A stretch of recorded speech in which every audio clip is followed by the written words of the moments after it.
Welcome back to the Manor. Julian McBain here, and we are back with personal finance for gamers. In our last video, we talked about the middle class problem, and there were a lot of things that we reviewed about the middle class problem that are built into the over leveraging of the household.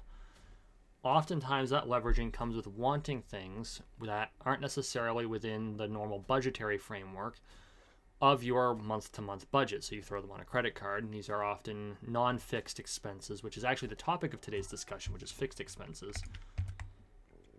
But they're things like your, on a bad day, there are things like tires or a sudden medical expense. On a good day, it's you wanted to buy a television.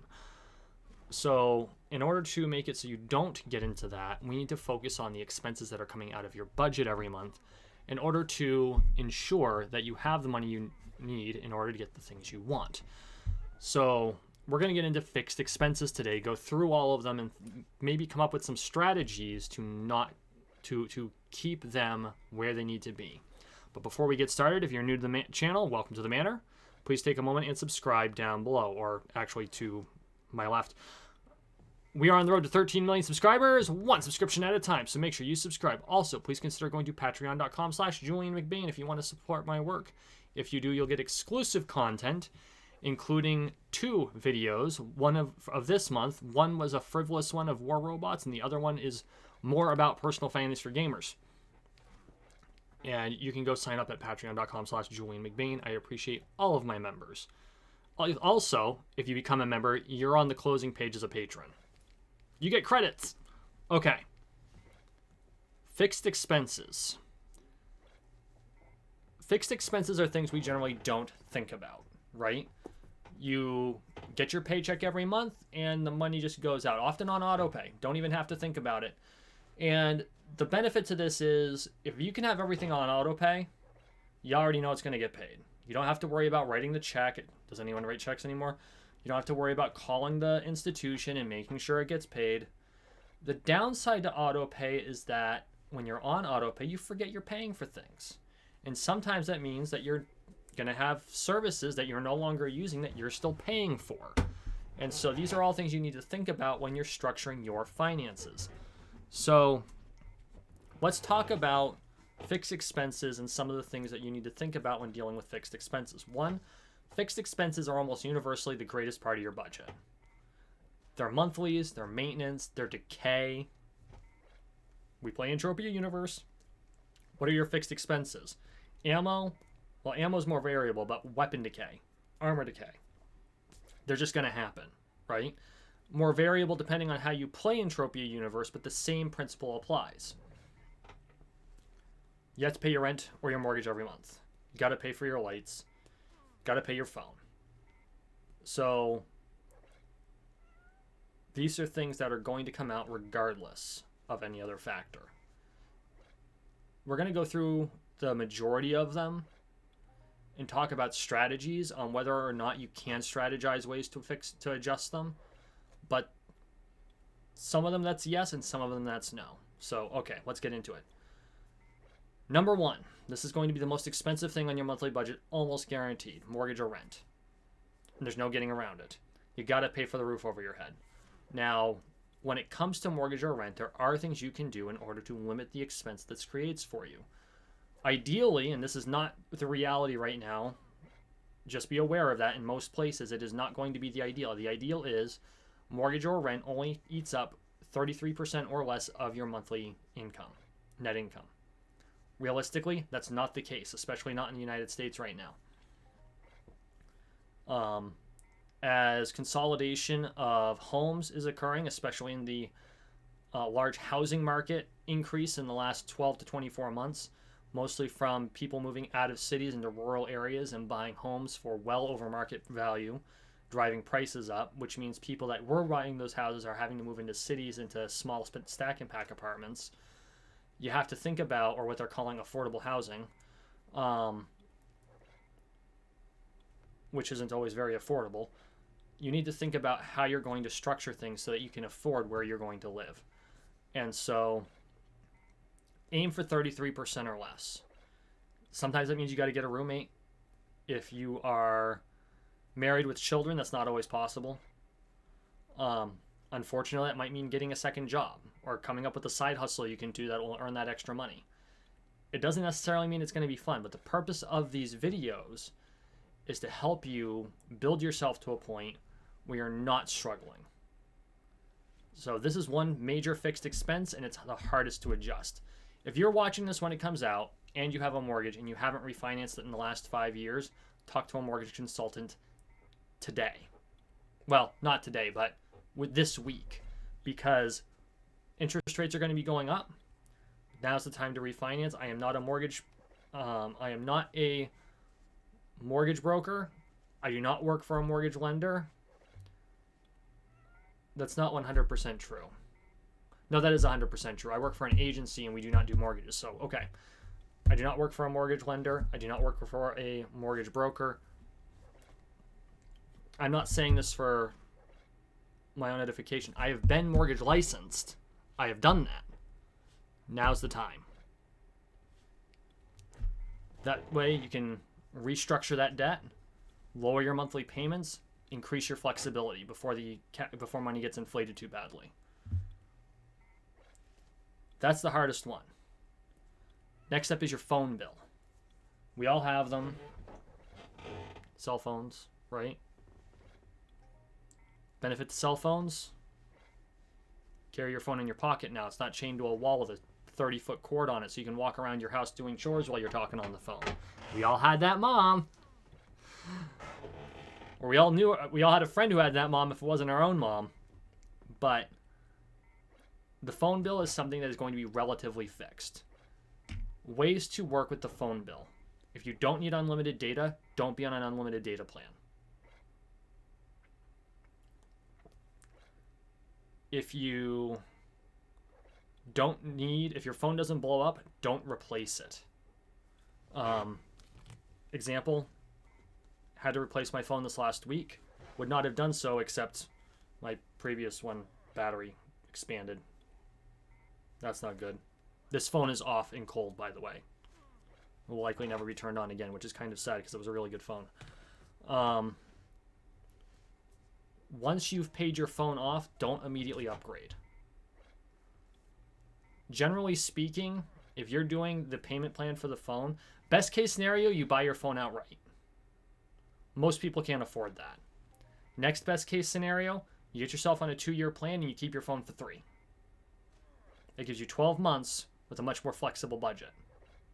By the end of 3 to 4 years, your phone's going to be so out of date that it's not going to be able to deal with upgrades anymore. That's an unfortunate fact of life.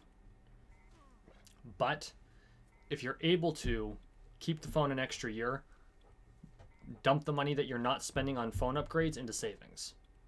It sounds like something small, but it can make all the difference. Taxes.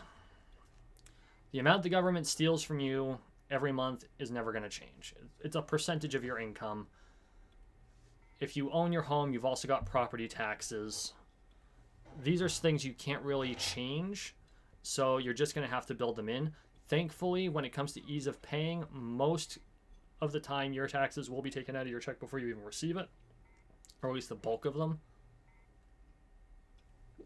The easiest strategy to deal with taxes is to move from where you are to a place with lower taxes. Not always possible. Frequently not possible. And in fact, oftentimes I can't say this is done deliberately, but sometimes it feels like they keep the taxes high to make sure you don't have the money to move away. And some politicians have outright said it, but we're not going to get into that right now. Internet access. Almost a universal requirement now. Back in the day, it used to be optional. You didn't have to have internet. Nowadays, you can't apply for a job without internet. So, build that right in. Insurance. Insurance is going to be the same every month. And a side note about insurance, cheap does not mean good. In fact, quite the opposite. Insurance, as a general rule, you literally get what you pay for. We're going to have whole segments on insurance, so we won't get into that now. But the more you pay on insurance, generally the better the insurance is. And so that's not something you want to scrimp on. Keep it within your budget. Don't scrimp on it either. Your cable, satellite, and streaming services. For a lot of millennials and Gen Zs, you're not going to have cable or satellite. It's going to be all streaming services. The problem with streaming services is they sneakily end up costing you as much as cable or satellite would have. You just don't have to deal with the damned commercials. Not always true. Frequently, you don't have to deal with the commercials. So, pay attention to the services you purchase. Only buy what you're actually going to use. Okay? And there are dozens of streaming services, but most of them have significant overlap. So, like, if you're paying for 4 streaming services, but you can get all of the stuff you want to watch with 3 of them, even though you're maybe watching one series on streaming service A, if it's available on B, and maybe that's one of 3, and the other shows that you're watching are on C and D, get rid of streaming service A. Don't spend that $7 to $15 a month.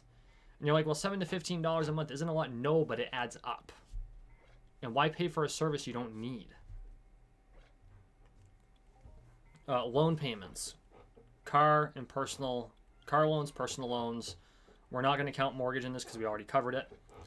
We're also not going to cover credit cards as a fixed because those change depending on how much you spend. Whereas personal loans have fixed terms and car loans do too. See how that works? Groceries.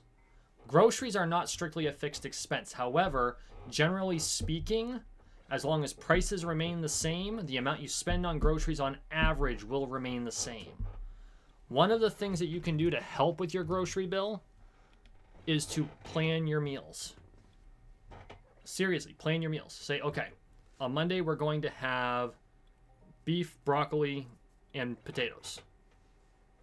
Tuesday we're going to have chicken marsala and rice. Wednesday we're going to have, and you just plan your meals out.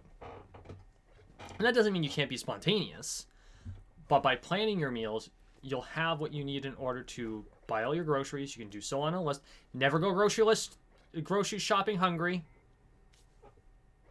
Never go grocery shopping hungry. Plan your meals, make a list, only buy what's on the list.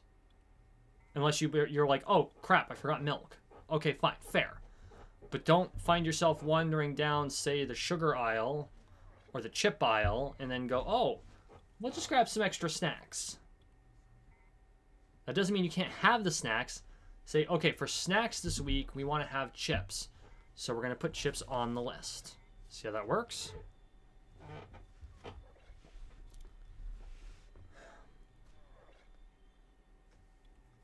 When dealing with fixed expenses, oftentimes it's a matter of small adjustments.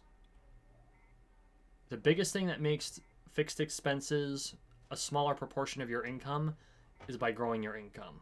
Unfortunately, that's just a fact.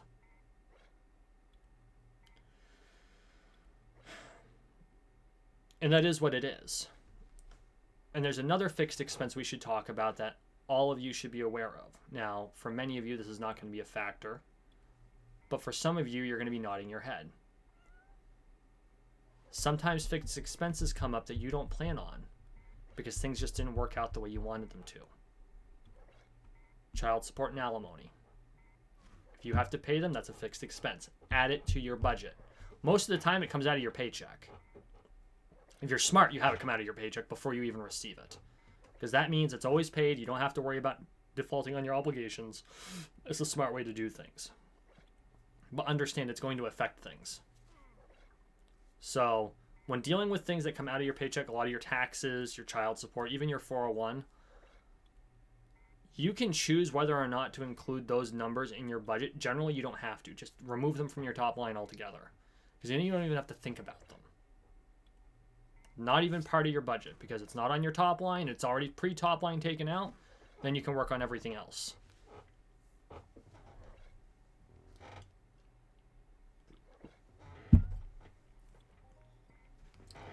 Ideally, fixed expenses are 40% or less of your income. You want them to remain below 40% because this has a severe impact to your debt to income ratio. We're going to get into debt to income ratio in another video. Needless to say, that ratio is important for lending. It's important for finding a better apartment. It's important for a lot of certain licensing. it's important for a lot of things. So keeping that number as that percentage as low as possible is very important. Realistically, for most people under probably the $60,000 to $80,000 a year bracket, it's significantly a higher percentage, sometimes as much as 80 or 90%. You don't want to live there, especially not forever, but just be aware of it. The better you manage your fixed expenses and how they're paid out of your income, the more money you're going to have in the long run. So, a few notes about fixed expenses that you want to keep in mind. Review them at least twice a year. January and July. That way you're not dealing with them during the holidays, and it's before tax season ramps up. Okay? Review them twice a year. If there's something you can cut and it's not going to significantly disrupt your quality of life, if money's tight, cut it. If you don't need an unlimited phone plan, don't have an unlimited phone plan. If you're on Wi-Fi all the time, you don't need an unlimited phone plan. Now, if you're working a job where you're out and about and on data all the time, it may be more cost effective to be on an unlimited phone plan. Or if you've got kids who don't know how to shut their mobile data off, it might be worth an unlimited phone plan.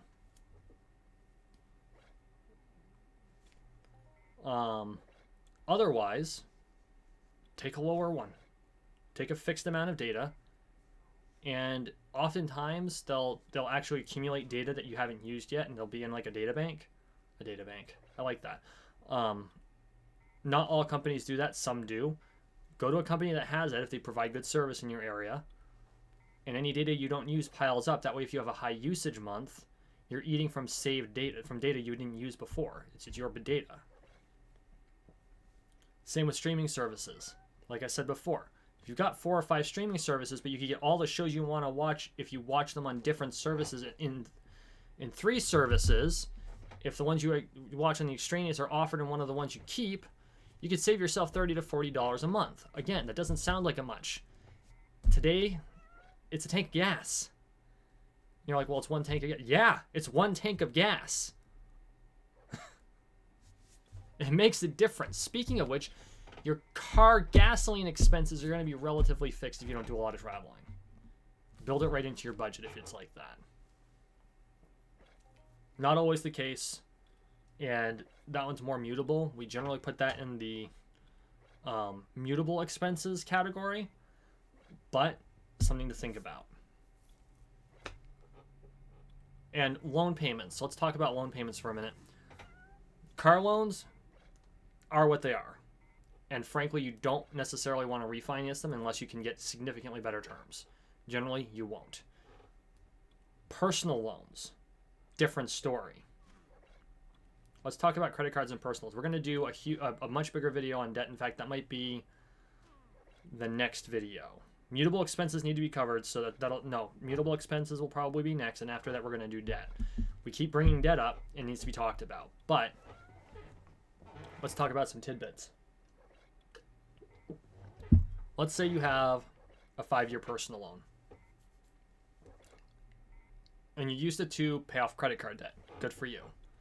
You're now 2 years into it, and so you've got a chunk of it left. It's not one for one when it comes to paying off loans. The further paying off a loan kind of goes like this, or more accurately, like this. The more you pay, the more it gets paid, the faster it gets paid off. If you're finding that things are getting tighter, you've got that loan, talk to your banker again about refinancing the loan. If interest rates are down, you may be able to keep everything the same at a lower interest rate, or you might be able to extend it for another year, lower your monthly expenses, and yeah, it takes you an extra year to pay it off, but it helps make your money more flexible. Warnings about refinancing debt like that. When refinancing credit cards into a personal loan, it's almost universally a positive. There's very little that can go wrong when you're refinancing credit card debt into a personal loan. Oftentimes your monthly payments go down, or they might stay the same. The amount of interest you pay over the life of the loan goes way down, and you have a fixed date of termination. When extending the loan terms on a personal loan to a new personal loan, your rates could go up, or you're going to end up extending the term out, which means you pay more interest over time. So just things to keep in mind. And I'm going to drop it there because we're going to have a whole video on that. But these are all things you can think about when restructuring your expenses, your fixed expenses, to fit your life better. That being said, it's going to be small tweaks. Not going to be major tweaks. More importantly, don't be surprised if your fixed expenses go up over time as much as you can pare them down, because they do tend to grow as you get older. That's all I've got. Please leave any questions you have in my comment section. Or if you've got your own input to add, please make sure you comment below. If you have any concerns over the information given, if you thought I got something wrong, comment below, please. Not perfect. That's the way it works. Other than that, thank you for watching. Thank you for listening. Please like, share, and subscribe down below. We are on the road to 13 million subscribers, one subscription at a time, so make sure you subscribe. And as always, I really appreciate the support, and we will see you in the next one.